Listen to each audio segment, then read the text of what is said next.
بسم اللہ الرحمن الرحیم۔ شروع ہوا چاہتا ہے آپ کا پسندیدہ پروگرام آپ کے مسائل کا حل، اور میں ہوں آپ کا میزبان عمر فاروق راشد۔ ہمیشہ کی طرح ہمیں آج بھی نہایت ہی سینئر، معتبر اور مستند مفتیان کرام نے جوائن کیا ہے۔ سب سے پہلے ہمارے ساتھ ہیں جناب مفتی طارق مسعود صاحب۔ آپ جامعۃ الرشید کے دارالفتاء کے سینئر مفتی اور استاد ہیں، اور علم و تحقیق کا جانا پہچانا نام ہے۔ اور دوسرے ہمارے ساتھ موجود ہیں جناب مفتی محمد حسین خلیل خیل صاحب۔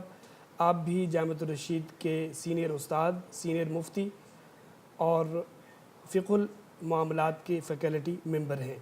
انشاءاللہ آج یہ حضرات ہمارے مسائل کا حل بتائیں گے اور ہمارے سوالات کا جواب دیں گے۔ ہمارا پہلا سوال جناب مفتی طارق مسعود صاحب سے ہے۔ مفتی صاحب، آپ سے یہ پوچھنا چاہتے ہیں کہ خلافت اور جمہوریت میں کیا فرق ہوتا ہے؟ بسم اللہ الرحمن الرحیم۔ یہ سوال آج کل بہت زیادہ اٹھایا جا رہا ہے کیونکہ الیکشن کے دن ہیں۔ بہت سے لوگ اس بیس پر ووٹ کا جو سسٹم ہے نا، اس کا انکار کر رہے ہیں کہ ہم ووٹ نہیں ڈالیں گے کیونکہ اسلام میں خلافت ہے، جمہوریت نہیں ہے۔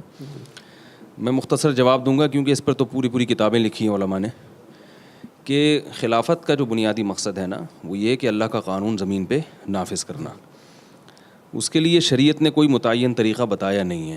اصل طریقہ تو یہ ہے کہ جو اہل علم حضرات ہیں، جو قوم کے خیرخواہ حضرات ہیں، وہ کسی شخص کو سلیکٹ کریں، منتخب کریں، جیسے کہ حضرت ابو بکر رضی اللہ تعالیٰ عنہ کو منتخب کیا گیا، اور پھر حضرت ابو بکر نے حضرت عمر کی سلیکشن کی، یہ دیکھ کر نہیں کہ میری کیا ان سے رشتہ داری ہے، بلکہ دیکھا کہ یہ قوم کے لیے سب سے زیادہ خیرخواہ ہیں، تو ان کی سلیکشن ہوئی۔ حضرت عمر نے پھر کمیٹی بنائی اور اس میں بھی لوگوں کے مفاد سامنے تھے، اقربا پروری یا ان چیزوں کو بالکل خاطر میں نہیں لایا گیا۔ تو اصل یہ ہے کہ جو طریقہ آپ یہ سمجھتے ہیں کہ قوم کے لیے مفید ہے اور اس سے کوئی صالح حکمران آئے گا، تو وہی طریقہ ہے شریعت میں حکمران کے انتخاب کا۔ لیکن رسول اللہ صلی اللہ علیہ وسلم کی حدیث ہے کہ ملوکیت امت میں پھیل جائے گی، 30 سال خلافت رہے گی۔ تو وہ خلفائے راشدین کا دور جب سے گیا تو اس کے بعد سے اکثر ایسا ہی ہوا ہے کہ جو بھی مسلط ہو گیا مسلمانوں پر، مسلمانوں نے اس کو امیر مان لیا۔ یعنی اس طرح سے خلافتیں جیسے خلفائے راشدین کی آئی ہیں، تو میری معلومات کی حد تک کہیں بھی ایسا نہیں ہوا۔ اس بارے میں بھی ہمارے پاس احادیث ہیں کہ جو بھی حاکم ہوگا، جو بھی خلیفہ ہوگا، چاہے وہ غلط طریقے سے ہی خلافت، یعنی اس کے پاس حکومت آ جائے۔ حکومت کی ڈیفینیشن کیا ہے؟ کہ اس کے پاس قوت نافذہ ہو، وہ کوئی قانون بنائے تو نافذ کر سکتا ہو۔ صحیح بخاری کی مشہور حدیث ہے، وَلَوْ سُلِّطَ عَلَيْكُمْ رَجُلٌ حَبْشِيٌّ كَأَنَّ رَأْسَهُ ذَبِيبًا، اگر تم پر کوئی شخص مسلط ہو جائے، یعنی آمرانہ طریقے سے، اور کوئی بھی اس کو پسند نہیں کر رہا، لیکن حکومت اس کے لگام اس کے ہاتھ میں آ گئی ہے، تو اور وہ کسی بھی لحاظ سے اہل نہیں ہے، لیکن آپ نے فرمایا بن گیا تو اس کی اطاعت کرو۔ تو یہ جو جمہوری طرز حکومت ہے، یہ بھی ایک طریقہ ہے حکمران کی سلیکشن کا۔ اس کے بعد اگر کوئی شخص حاکم بنتا ہے، وہ اگر اللہ کے قانون کو زمین پہ نافذ کرتا ہے تو ہم اس کو خلیفہ کہیں گے، چاہے وہ جمہوری طرز پہ آیا ہو یا کسی بھی طرز پہ آیا ہو۔ اگر وہ زمین پر اللہ کا نظام نافذ نہیں کرتا تو ہم اس معنی میں اس کو اللہ کا خلیفہ نہیں کہہ سکتے، اللہ کا نائب نہیں کہہ سکتے۔ تو اس لیے اس بحث میں نہیں پڑھنا چاہیے، یعنی ایک مشہور ہے نا کہ آم کھانے سے مطلب ہونا چاہیے، پیڑ گننے سے نہیں۔ تو ہمیں اس کو فوکس کرنا ہے کہ اس زمانے میں ہمارے لیے سوٹیبل کیا ہے۔ یہ بات تو 100% درست ہے کہ جمہوریت کا جو آج کل طرز عمل چل رہا ہے، یعنی جس طرح سے حکمران کا انتخاب کیا جاتا ہے، یہ امت کے لیے کسی بھی لحاظ سے مفید نہیں ہے۔ اس سے ہم کبھی بھی یہ توقع نہیں رکھ سکتے کہ قوم کے جو خیرخواہ لوگ ہیں وہ اوپر کی سطح پہ پہنچیں گے، کیونکہ اس میں بہت زیادہ خرابیاں ہیں۔ اس میں جو ایک ایجوکیٹڈ آدمی ہے، اس کے ووٹ کی بھی وہی ویلیو ہے جو ایک بالکل جاہر گنوار اور چور اچکے اور ڈاکو کے ووٹ کی ویلیو ہے۔ یعنی آپ نے سب کے ووٹ کو برابر قرار دے دیا۔ ہمارے ملک میں ناخواندگی کی شرح زیادہ ہے، ان پڑھ لوگ زیادہ ہیں، تو اس کا مطلب کیا ہے کہ ان پڑھ لوگ ظاہر ہے وہ اس طرح سے کسی کو سلیکٹ نہیں کر سکتے جیسے ایک پڑھا لکھا آدمی کر سکتا ہے، تو سب کا ووٹ برابر ہے۔ تو یہ طرز یعنی جمہوریت کا جو یہ سسٹم ہے، یہ 100% غلط ہے۔ اس کو بدلنے کی ضرورت ہے کہ کن لوگوں کو حکمران کی سلیکشن کا اختیار دیا جائے، اس کا ہمیں پہلے متعین کرنا پڑے گا کہ بھئی یہ مخصوص طبقہ ہے جو سلیکٹ کرے گا کہ یعنی کون جیتے گا اور کون ہارے گا، قوم کی تقدیریں ان کے ہاتھ میں ہوں گی۔ تو یہ سسٹم بہرحال غلط ہے، لیکن اب ہے یہی تو جب ہے یہی اور آپ اس کو بدلنے کی طاقت نہیں رکھتے تو آپ اس سسٹم کا بائیکاٹ کر کے معاشرے میں جو ایک برائی کو کسی حد تک ختم کیا جا سکتا تھا آپ اس میں اپنا بالکل ہی کردار نہیں کرتے. مثلا آپ یہ کہتے ہیں کہ سارے کرپٹ ہیں, تو بھائی جب آپ ووٹ نہیں دو گے تو مخالف پارٹی کو آپ کا ایک ووٹ خود بخود بڑھ جائے گا اس کا. یعنی ووٹ کا بائیکاٹ کر کے نقصان یہ ہوگا کہ آپ جس کو ووٹ لے کے تھوڑا سا اوپر لا سکتے تھے آپ نے بائیکاٹ کیا, تو آپ کا جو مخالف ہے وہ جس کو آپ سمجھتے ہیں کہ یہ اس سے بھی زیادہ نقصان دہ ہے قوم کے لیے, تو وہ ترقی کر جائے گا, کیونکہ نااہل لوگ تو ووٹ دے رہے ہیں اور اہل لوگ اس قسم کی باتیں کر کے یہ خلافت نہیں ہے یہ اور شریعت اس کو نہیں مانتی, ہم اس سسٹم کا بائیکاٹ کریں گے. تو جو سمجھدار لوگ یعنی پڑھے لکھے لوگ ہیں ان میں زیادہ تر لوگ اس طرح کی باتیں کرتے ہیں. تو نتیجہ کیا نکلے گا کہ جب آپ بائیکاٹ کریں گے تو یہ جو سلیکشن کا جو اختیار ہے نا مکمل جاہل لوگوں کے ہاتھ میں چلا جائے گا, اور پھر آپ وزیر اعظم بھی بنے گا صدر بھی بنے گا. یہ تو ہو نہیں سکتا کہ بائیکاٹ کرنے سے ملک بغیر صدر اور بغیر وزیر اعظم کے رہ جائے. آپ کے بائیکاٹ کرنے سے بالکل نااہل لوگ جائیں گے, پھر وہ آپ پر مسلط ہوں گے, وہ حاکم بنیں گے. کیونکہ حاکم کی ڈیفینیشن یہ ہے کہ اس کے پاس قوت نافذہ ہو, تو قوت تو ان کے پاس آئے گی اور پھر ملک کا بیڑا غرق ہوگا. تو جیسا مرضی ہے, لیکن آپ اس سسٹم کا بائیکاٹ نہیں کر سکتے. کسی بھی اچھے عنوان سے آپ لیبل لگا کے خلافت یا جمہوریت کی مخالفت کر کے آپ اگر اس سسٹم کا بائیکاٹ کریں گے تو فائدے کے بجائے نقصان ہوگا. تو گراؤنڈ ریئلٹیز کو دیکھنا چاہیے, زمینی حقائق کو دیکھنا چاہیے کہ آپ کے بائیکاٹ کرنے سے ملک کو کیا مل رہا ہے. تو ملک کا نقصان ہو رہا ہے, تو لہٰذا آپ کو بائیکاٹ نہیں کرنا چاہیے. اور آپ یہ سمجھتے ہیں کہ سارے نااہل ہیں, تو جو کم درجے کا نااہل ہو, جو ان میں کم درجے کا نقصان دہ ہو, اس کو آپ آگے لانے کی کوشش کریں. اسی سے جڑا ہوا ایک چھوٹا سا سوال کہ کیا جمہوریت اسلامی ہو سکتی ہے؟ جمہوریت بالکل اسلامی ہو سکتی ہے. حضرت ابو بکر رضی اللہ تعالیٰ عنہ کو قوم کی اکثریت نے منتخب کیا تھا. جمہوریت کا اگر طریقہ کار جو ہے وہ ایسا ہو کہ جس کو اسلام پسند کرتا ہے, جیسے میں نے بتایا کہ پڑھے لکھے لوگ اور جاہلوں میں فرق ہونا چاہیے, قوم کے کوئی کرائٹیریا ہونا چاہیے کہ ووٹ ڈالنے کا اہل کون ہے, اور پھر سلیکشن میں بھی یہ کہ کون یعنی ایک معیار ہونا چاہیے کہ کون الیکشن میں کھڑا ہو سکتا ہے. تو اگر یہ 2-3 بڑی تبدیلیاں کر دی جائیں تو یہی جمہوری طرز عمل بالکل عین اسلامی بن جائے گا. لوگ یہ سمجھتے ہیں کہ بعض لوگوں کا یہ خیال ہے کہ نہیں, جب تک قوت اور طاقت کے زور پر کوئی شخص کہیں حکومت نہیں کرے گا تو وہ اس وقت تک خلیفہ نہیں کہلائے گا. ایک صاحب مجھ سے کہنے لگے کہ بغیر جہاد کے اور بغیر لڑائی کے اسلامی حکومت قائم ہو ہی نہیں سکتی. اور انہوں نے مجھے مثال دی مکہ مکرمہ کی کہ دیکھو رسول اللہ صلی اللہ علیہ وسلم اتنے سال تک دین کی دعوت دیتے رہے ہیں, اور آپ کی دعوت سے زیادہ مؤثر دعوت کس کی ہو سکتی ہے, لیکن مکہ میں خلافت جب ہی قائم ہوئی ہے جب جہاد ہوا ہے. تو میں نے کہا کہ جو سب سے پہلی جو اسٹیٹ تھی وہ تو مدینہ تھی نا اسلامی, تو مدینہ میں کیسے قائم ہو گئی؟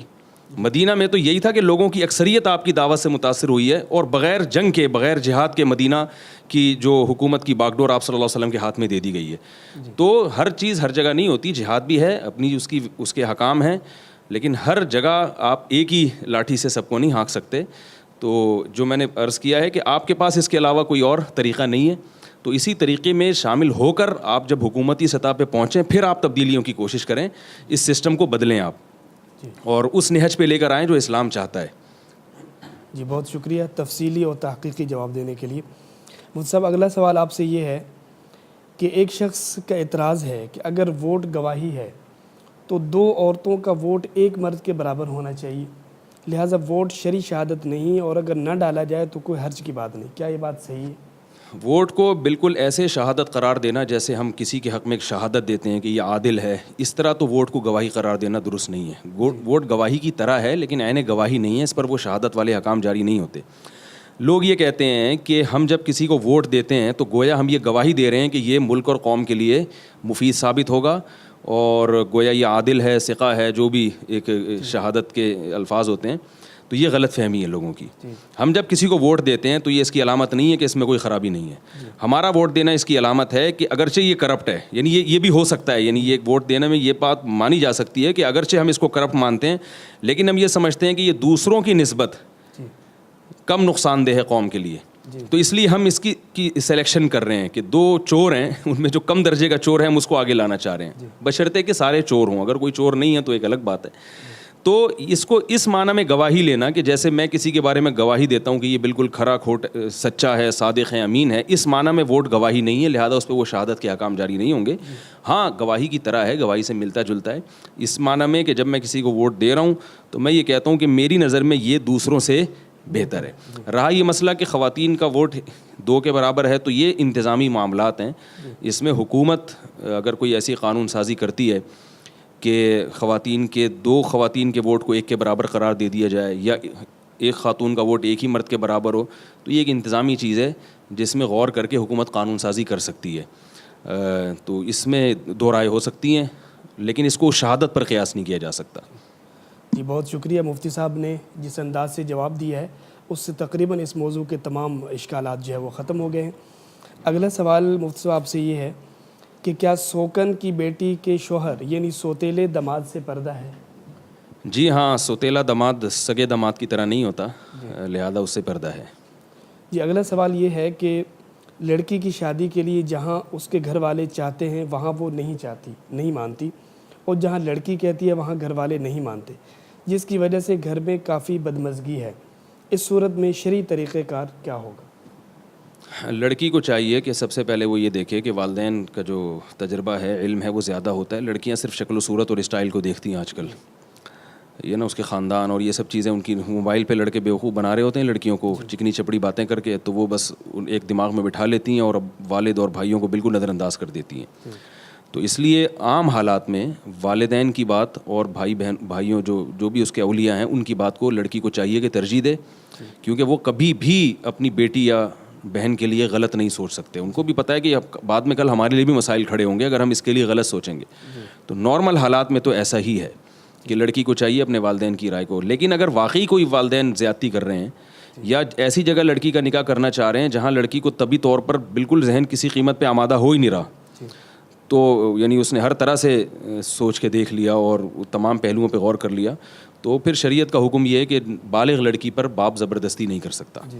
تو ایسی صورت میں جہاں لڑکی چاہ رہی ہے تو پھر شریعت اس کو ترجیح دیتی ہے.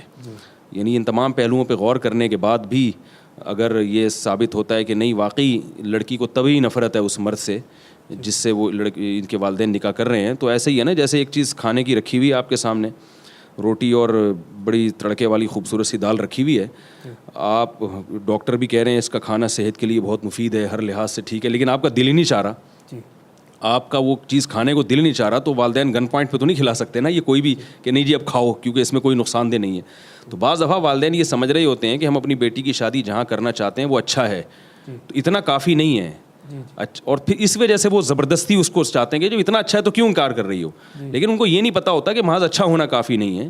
بعض دفعہ ایک چیز اچھی ہے آپ کے لیے ہے، دوسرے کو اس کی طرف طبعی رغبت نہیں ہے. جب طبعی رغبت ہی نہیں ہے تو وہ اچھا ہو کے بھی کیا فائدہ اس کا، تو پھر زبردستی کریں گے تو اس کے دل میں شوہر کی محبت نہیں ہوگی اور لڑائیاں ہوتی ہیں.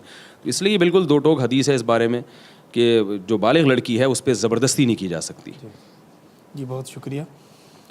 اگلا سوال یہ ہے کہ کیا جو مرد دبئی میں نکاح کرے اور واپس آتے وقت اسے طلاق دے دے تو کیا یہ متع میں شامل ہے یا نہیں، اور وہ گنہگار ہوگا یا نہیں؟ بعض لوگ ایسا کرتے ہیں کہ جب دبئی میں یا دوسرے ممالک میں جاتے ہیں تو زنا سے بچنے کے لیے کسی خاتون سے نکاح کر لیتے ہیں.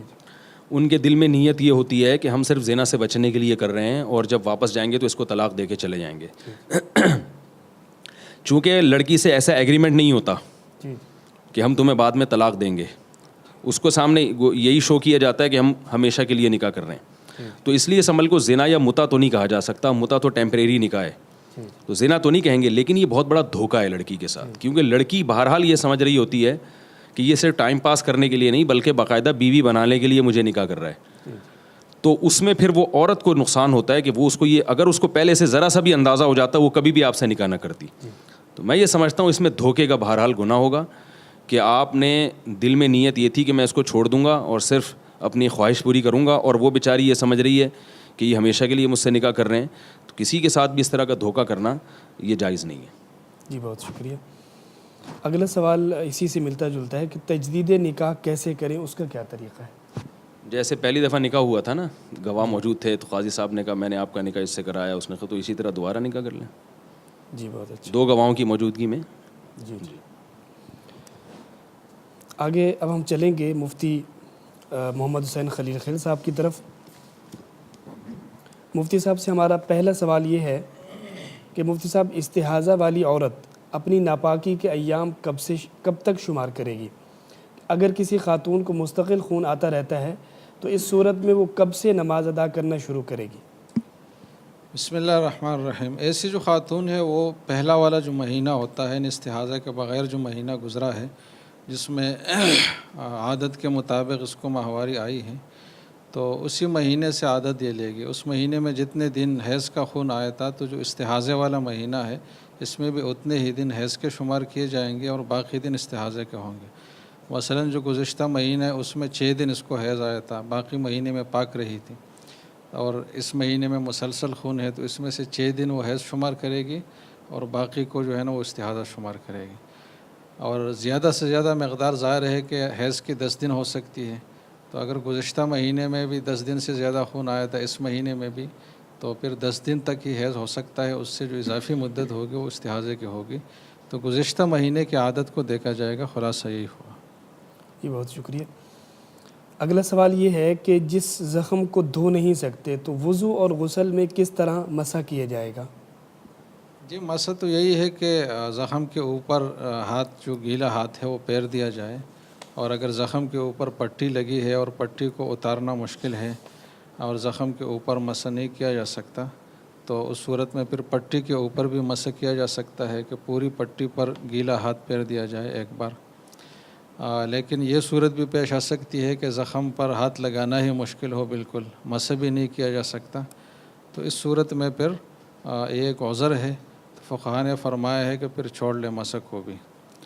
لیکن اس صورت میں بعض فتاوی میں یہ بات لکھی ہے کہ اس صورت میں وہ تیمم کرے، کیونکہ جب وہ وضو پوری طرح نہیں کر سکتا اور جو حصہ وضو کا مسح پر مشتمل تھا وہ بالکل ہی نہیں کر سکتا تو وضو میں تو یہ ایسا نہیں ہو سکتا کہ کچھ وضو آپ کرے اور کچھ چھوڑ لیں، لہٰذا اس صورت میں تیمم کرے گا. تو میرا مشورہ یہ ہے کہ جو شخص زخم پر مسح بھی نہیں کر سکتا تو ایسا شخص وضو بھی کر لے اور پھر تیمم بھی کر لے، دونوں چیزوں کو جمع کر لیں تاکہ دونوں جو فتاوی ہے اس پہ عمل ہو. جی بہت شکریہ. اگلا سوال یہ ہے کہ کیا ایک ہی وضو سے نماز جنازہ اور کوئی دوسری نماز پڑھ سکتے ہیں؟ جی بالکل پڑھ سکتے، اس میں کوئی حرج نہیں. اور یہ سوال کہ کیا فجر کے بعد اور عصر کے بعد فجر اور عصر کی قضاء عمری پڑھی جا سکتی ہے؟ جی فجر اور عصر کے بعد جو مکروہ وقت ہے اس میں جو قضا شدہ نمازیں ہیں ان کی ادائیگی ہو سکتی ہے. البتہ عصر کے بعد قضا نماز کی ادائیگی کے لیے بھی ایک انتہائی وقت ہے، اور وہ یہ ہے کہ جب سورج مطلب متغیر ہو جائے، اس کی روشنی بہت ہی کم پڑ جائے، زرد پڑ جائے، جس میں دیکھنے میں کوئی دقت نہ ہو آدمی کو، تو پھر اس وقت قضا نماز بھی نہیں پڑھ سکتے. اس وقت کوئی بھی نماز جائز نہیں ہے، اس سے پہلے پہلے تک قضا نمازیں پڑھی جا سکتی ہیں. جی اگلا سوال آپ سے یہ ہے کہ زید نے ظہر کی 4 سنت کی آخری 2 رکعتوں میں سورہ فاتحہ کے بعد سورہ نہیں ملائی بلکہ رکوع میں چلا گیا، اور ظہر کی فرض نماز میں آخری 2 رکعتوں میں سورہ فاتحہ کے بعد سورہ ملائی، تو کیا اس عمل سے نماز میں کوئی فرق آیا؟ قصداً یا بھول کر کرنے کی صورت میں کیا حکم ہوگا؟ بس اس سوال میں انہوں نے کئی مسائل جمع کیے ہیں. تو اگر فرض نماز میں آخری 2 رکعات میں سورۃ فاتحہ کے ساتھ اس نے کوئی صورت ملائی ہو تو جان بوجھ کر ہو یا بھول کر ہو اس سے کوئی فرق نہیں پڑتا، نماز ہو گئی ہے. اور سنت نفل نماز میں آخری 2 رکعات میں اگر صورت نہیں ملائی تو اگر جان بوجھ کر نہیں ملائی تو پھر تو نماز واجب الاعادہ ہے، لیکن اگر بھول کر ایسا ہوا ہے تو پھر ان پر سجدہ سہوہ لازم تھا. اگر سجدہ سہوہ کر چکے ہیں تو پھر نماز کا اعادہ نہیں ہے، لیکن اگر سجدہ سہوہ نہیں کیا تو اس صورت میں بھی نماز واجب الاعادہ ہے، اس کو لوٹانا ضروری ہے. جی اگلا سوال آپ سے یہ ہے کہ اگر امام نماز کے دوران قرات میں ثا اور سین میں اور زا اور ذال میں فرق نہ کرے تو کیا ایسے امام کے پیچھے نماز پڑھنا صحیح ہے؟ بس اس کی 2 صورتیں ہیں. ایک تو یہ ہے کہ زا اور سین اور سا وغیرہ میں بالکل واضح فرق وہ نہیں کرتا، تلفظ تھوڑا سا اس کا مبہم ہے اور واضح ادائیگی نہیں ہے، تو اس سے تو کوئی فرق نہیں پڑتا، اور ایسے شخص کو امام بنانا کسی بھی درجے میں مکروہ نہیں ہے، بالکل درست ہے.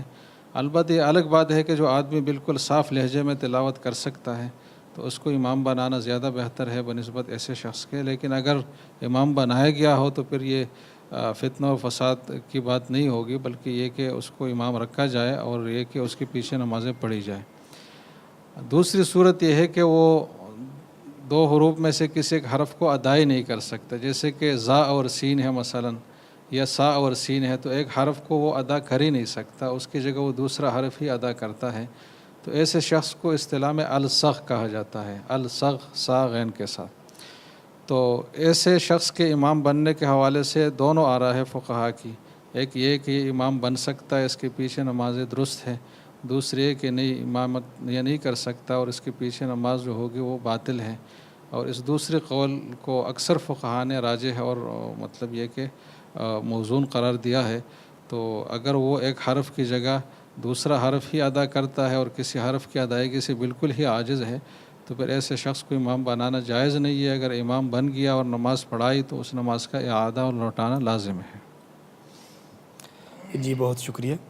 اگلا سوال یہ ہے کہ اگر مسجد قریب ہو اور اذان کی آواز آتی ہو لیکن نماز گھر میں پڑھی تو کیا نماز ہو جائے گی؟ گاؤں میں اکثر ایسا ہوتا ہے۔ اور اگر مسجد میں جماعت ہو چکی ہو تو گھر میں پڑھنا کیسا ہے؟ اگر مسجد میں جماعت ہو چکی ہے تو پھر گھر میں ہی نماز جماعت کے ساتھ پڑھی جائے، اور اگر اور کوئی مقتدی نہیں ہے تو اپنی بیوی بچوں کو مقتدی بنا کر جماعت کی جائے۔ تو یہ تو جب ہے جب مسجد میں جماعت نکل چکی ہو، لیکن یہ بات اور اس کو پھر عادت بنانا کہ گھر ہی میں نماز پڑھی جائے اور مسجد کی جماعت سے بالکل محرومی ہو، تو یہ انتہائی محرومی اور شقاوت اور بدبختی کی بات ہے۔ اور ایسے شخص کے حوالے سے رسول اللہ صلی اللہ علیہ وسلم کے بہت سخت ارشادات ہیں۔ ابو داؤد کی ایک روایت ہے جس میں حضور فرماتے ہیں کہ مجھے بار بار یہ خیال اٹھتا ہے کہ میں کچھ لوگوں کو کہہ کر لکڑیاں جمع کراؤں ان سے، اور ایسے لوگوں کے اوپر ان کے گھروں کو جلا دوں جو بغیر عذر کے جماعت سے غائب رہتے ہیں۔ تو حضور صلی اللہ علیہ وسلم کی ذات گرامی جو رؤوف الرحیم ہے، جن سے زیادہ رحمت والی کوئی ہستی انسانوں میں نہیں ہو سکتی، ان کے ایسے شخص کے لیے اتنے سخت جذبات ہے کہ ان کو زندہ جلا دیا جائے گھر سمیت، تو یہ کتنی بہت بڑی برائی ہو سکتی ہے۔ اور ایک دوسری روایت میں وہ بھی ابو داؤد ہی کی حدیث ہے کہ آپ کے لیے اللہ کی طرف سے نماز کا حکم ہے، پھر اس کا ایک پراپر طریقہ ہے جماعت سے پڑھنے کا، اور یہ آپ کی نبی کی سنت ہے۔ وَلَوْ تَرَكْتُمْ سُنَّةَ نَبِيِّكُمْ لَكَفَرْتُمْ، کہ اگر تم یہ سنت مسلسل چھوڑتے رہو گے، اس کو اپنی عادت بناؤ گے، تو یہ معاملہ کفر پر بھی منتج ہو سکتا ہے۔ تو یہ اتنا خطرناک معاملہ ہے، تو ایسا بالکل جائز نہیں ہے اور نہیں کرنا چاہیے، کیونکہ جماعت کو بعض فقہا واجب قرار دیتے ہیں، اور واجب کا مطلب فرض ہے، اور فرض کا مطلب اس کا چھوڑنا گناہ کبیرہ ہے۔ تو اگر کوئی اذان سن لے اور مسجد بھی قریب ہو، کوئی عذر بھی نہیں ہے، پھر بھی نہیں جاتا، تو یہ شخص انتہائی محروم ہے، اور اس محرومی سے ہر مسلمان کو بچنا چاہیے۔ جی ہمارا اگلا سوال جناب مفتی طارق مسعود صاحب سے ہے۔ مفتی صاحب، کینیڈا سے ایک خاتون یہ سوال کر رہی ہیں کہ کیا نسل بندی کروائی جا سکتی ہے؟ اگر ایک عورت کے 6 بچے ہوں، 4 نارمل اور آخری 2 آپریشن سے، اور بچوں کی پرورش میں بھی طبیعت کی ناسازی کی وجہ سے کوتاہی ہوتی ہو اور گھر بھی مینیج نہ ہو رہا ہو، تو کیا حکم ہوگا؟ نسل بندی مرد کے لیے ہوتی ہے، وہ تو کسی صورت میں جائز نہیں ہے، تو تغیر خلق اللہ ہے، اللہ کی تخلیق کو بدلنا ہے، وہ تو بالکل حرام ہے۔ عورت بعض دفعہ بچے ہمیشہ کے لیے بند کرا دیتی ہیں، اس سے بچہ دانی نکلوا دیتی ہیں، رحم میں جو بچہ دانی ہے وہ نکلوا دیتی ہیں، وہ بھی حرام ہے، ناجائز ہے۔ البتہ اگر ڈاکٹر یہ کہے کہ آپ کو یعنی بچے پیدا ہونے سے مزید آپریشن سے ہوئے ہیں تو صحت کو بہت شدید نقصان ہوگا، تو 2-4 ڈاکٹروں سے معلوم کروا لیں۔ اگر سبھی یہی کہہ رہے ہیں تو پھر حمل روکنے کی وقتی تدبیر اختیار کی جائے، یعنی ایسی تدبیر ہو کہ یعنی ہمیشہ اختیار کیا جائے اس کو، لیکن ایسا کرنا کہ بالکل ہی جڑ سے خاتمہ ہو جائے، یعنی عورت کی بچہ دانی نکلوا دی جائے، یہ جائز نہیں ہے۔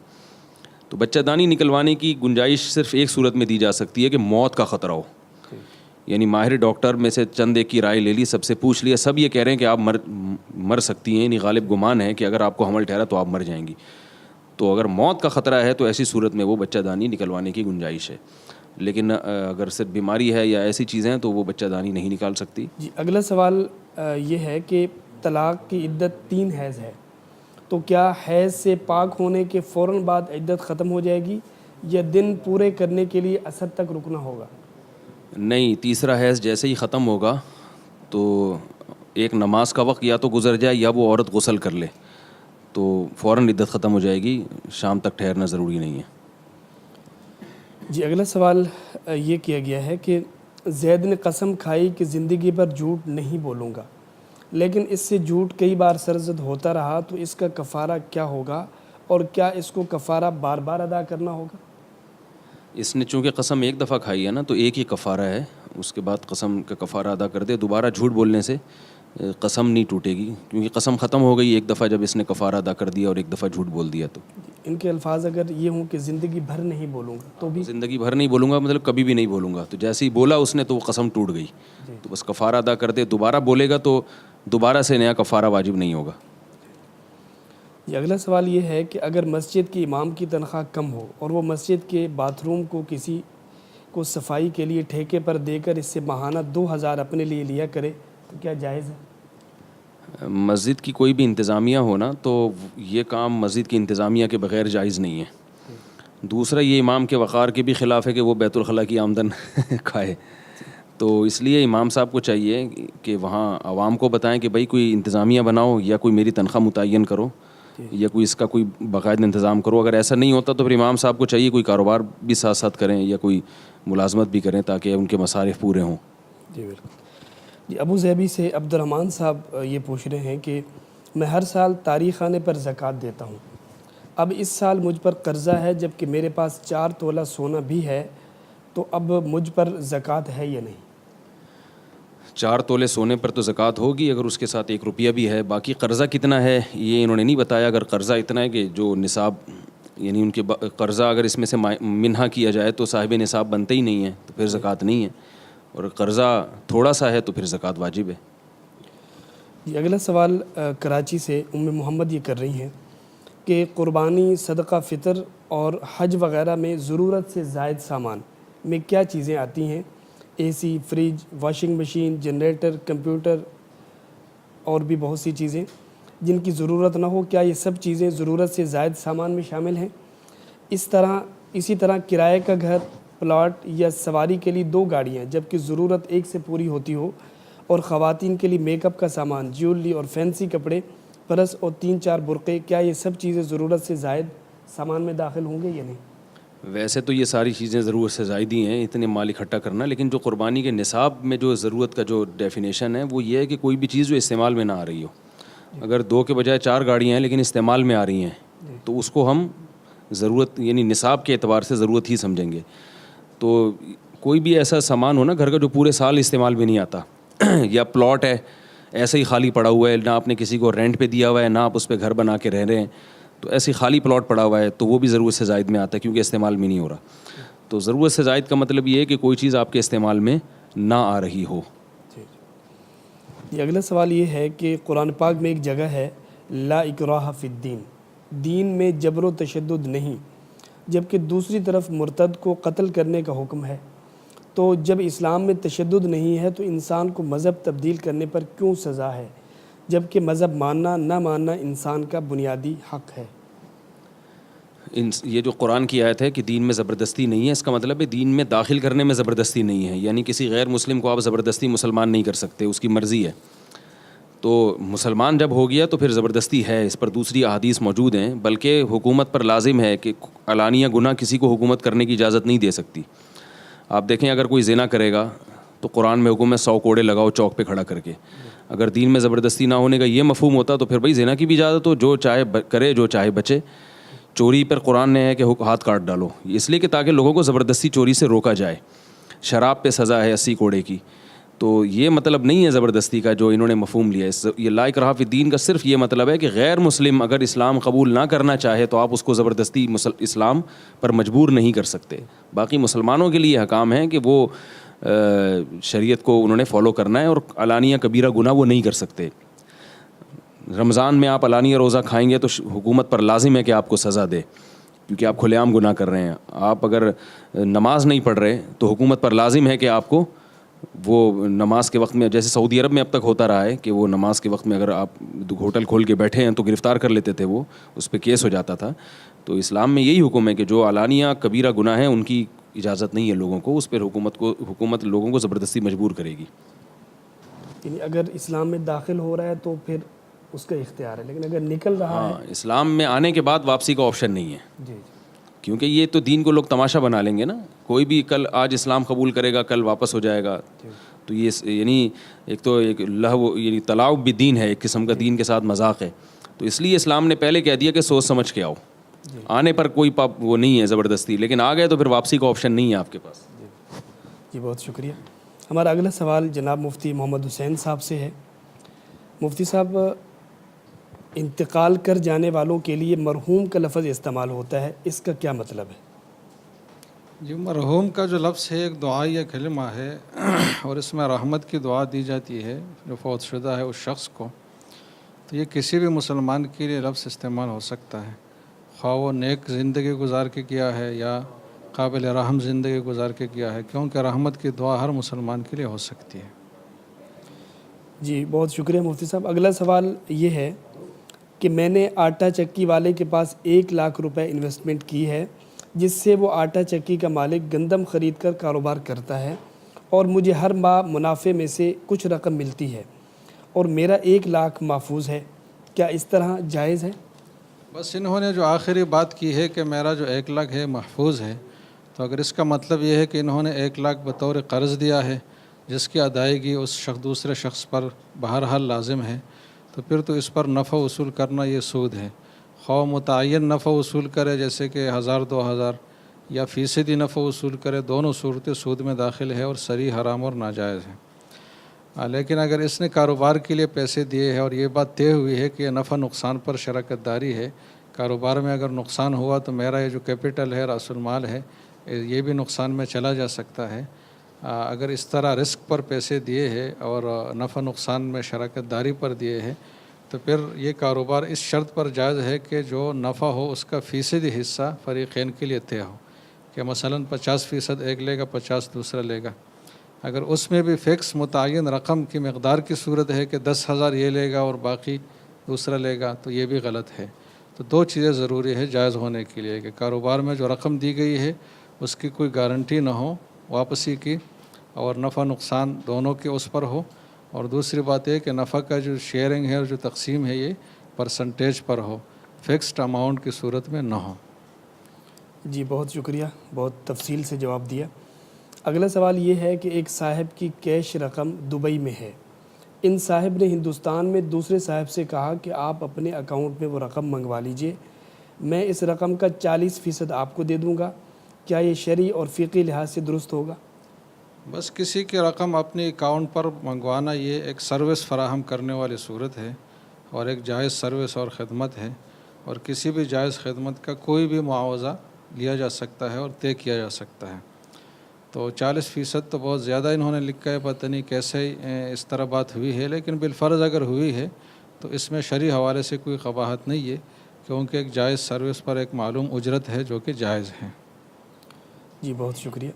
اگلا سوال یہ ہے کہ میں نے لا علمی میں سود کے پیسے استعمال کر لیے، اب کیا یہ گناہ توبہ سے معاف ہو جائے گا یا وہ پیسے واپس کرنا پڑیں گے؟ بس سود میں آدمی دو خلاف ورزیاں کرتا ہے، ایک تو اللہ کے حکم کو توڑتا ہے کہ سود جیسی ایک سنگین ممانعت اور جو گناہ ہے جس پر سب سے سخت وعید قرآن و حدیث میں آئی ہے کہ اللہ اور رسول کے ساتھ جنگ کرنے کا مترادف ہے. تو ایک پہلو سود کا یہ ہے کہ اللہ سے بغاوت ہے، اور دوسرا پہلو یہ ہے کہ ایک انسان کے حق کو ناجائز طریقے سے، ظلم کے طریقے سے استعمال کرنا ہے. تو اگر صرف توبہ کیا جائے تو یہ پہلا والا پہلو جو ہے یہ تو اس کا ختم ہو جائے گا، لیکن یہ جو دوسرا پہلو ہے انسانی حق کو ظلماً وصول کرنے کا، تو یہ پہلو اس سے ختم نہیں ہوگا. لہٰذا سودی رقم کی صورت میں دونوں چیزیں ضروری ہے کہ اس عمل سے توبہ بھی ہو، اس پر ندامت بھی ہو، آئندہ کے لیے بچنے کا قوی عزم بھی ہو، اور ساتھ جتنی رقم جس سے لی ہے تو اس کو، یا اگر وہ نہیں ہے تو اس کے ورثہ کو اتنی رقم واپس کی جائے، یا اگر ورثہ بھی اس کے نہیں ہے تو اس کی طرف سے اتنی رقم صدقہ کی جائے کہ اس کو ثواب ملے. تو یہ چیز الگ سے ضروری ہے، اس کے بغیر سود سے توبہ مکمل نہیں ہوتا. جی اگلا سوال یہ ہے کہ مسلمانوں کے لیے باقی پیزوں کے ساتھ ساتھ ایسے پیزا ڈیلیور کرنا جس میں خنزیر کا گوشت بھی ہوتا ہے، جائز ہے یا نہیں، اور ایسی کمائی حلال ہے یا نہیں؟ بس خنزیر کے گوشت کا جو پیزا ہے اس کی ڈیلیوری اور کسی تک پہنچانا یہ تو ایک ناجائز عمل ہے. حدیث میں ہے کہ شراب کے حوالے سے 10 لوگوں پر لعنت ہے، تو اس میں وہ آدمی بھی ہے جو شراب اٹھانے والا ہو اور وہ آدمی بھی ہے جس کے لیے شراب پیش کیا جائے. تو جو بھی حرام چیزیں ہے اس کا پیش کرنا، کسی کو دینا، یہ ایک مستقل گناہ ہے اور اس سے بچنا ضروری ہے. اور اس کے عوض میں جو اجرت ملے تو وہ بھی حرام ہے، ناجائز ہے. تو ایسے شخص کے لیے ایسا کام کرنا جائز نہیں ہے. اور اگر کر چکا ہے تو اتنے پیزے جو حرام گوشت کے ہے جو اس نے فراہم کیے ہے، اس کی جو اجرت بنی ہے تو وہ اجرت اس پر صدقہ کرنا بھی لازم ہے. اور ساتھ ساتھ ایسی ملازمت چھوڑنے کی مکمل کوشش کرنا، جلد از جلد چھوڑنے کی کوشش کرنا، یہ بھی اس کی شرعی ذمہ داری ہے کہ جب تک دوسری ملازمت نہیں ملتی تو اس وقت تک جاری رکھے، لیکن کوشش میں ہمیشہ رہے مسلسل کہ ایسی ملازمت ملے جس میں یہ ناجائز کام جزوی طور پر بھی نہ کرنا پڑے. جی بہت شکریہ. اگلا سوال یہ ہے کہ اگر ایک آدمی کسی ملک کا قانون توڑ کر روزی کمائے تو کیا وہ اس کے لیے حلال ہے یا حرام؟ بس کسی بھی ملک کا، خواہ مسلمانوں کا ملک ہو یا غیر مسلموں کا ہو، ان کے جو جائز قوانین ہے اس کی پابندی لازم ہے. اور وہ ایک مسلمان کی اسلامی اور شرعی ذمہ داری ہے. اگر وہ یہ نہیں کرتا تو وہ اللہ کے ہاں مجرم ہوگا. اور اس سے جو وعدہ خلافی جو اس نے اسٹیٹ کے خلاف کی ہے، جو ایک غداری کی ہے اس نے، اس کا حساب کتاب اور پوچھ گچھ آخرت میں ہوگی. تو یہ بہت سنگین گناہ ہے کسی ملک کے کسی جائز قانون کی خلاف ورزی کرنا. اس سے اجتناب بہرحال لازم ہے. لیکن اس کی وجہ سے کسی نے اگر کوئی جائز کاروبار وہاں کیا ہے وہ حرام ہو جائے تو ایسی کوئی بات نہیں ہے. کاروبار اگر جائز ہے تو اس کا نفع بھی اس کے لیے جائز ہے. جی اگلا سوال آپ سے یہ ہے کہ ہمارے ہاں مذبح خانے میں مرغی کو ذبح کر کے گرم پانی میں ڈال دیتے ہیں اس کی آنتوں کو نکالے بغیر، کیا ایسا کرنا درست ہے؟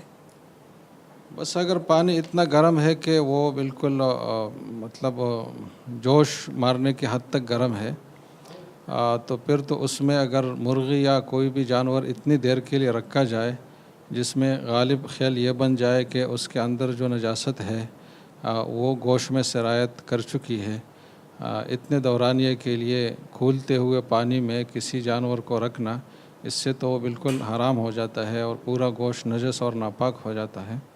اور یہ ایسی نجاست ہے جس کے پاک کرنے کی بھی کوئی صورت نہیں ہے، اس لیے کہ وہ نجاست اس کے ہر جز میں پھیل جاتا ہے اور وہ اس کو پی لیتا ہے باقاعدہ. تو اتنی دیر تک اگر اتنے گرم پانی میں مرغی رکھی جائے تو وہ تو حرام ہو جاتی ہے. لیکن اگر پانی اس حد تک گرم نہ ہو، کم درجے کا گرم ہو، اور یا یہ کہ بہت گرم پانی ہے لیکن چند سیکنڈ کے لیے اس میں مرغی رکھی گئی تاکہ اس کے پر الگ ہو، اور باقی اتنا وقت اس پر نہیں گزرا کہ اس کی جو نجاستیں ہیں وہ گوشت میں شامل ہو جائے، اور یہ اچھی طرح یقین دہانی ہو کہ اتنا وقت نہیں گزرا، تو پھر ایسی مرغی کا استعمال جائز ہے.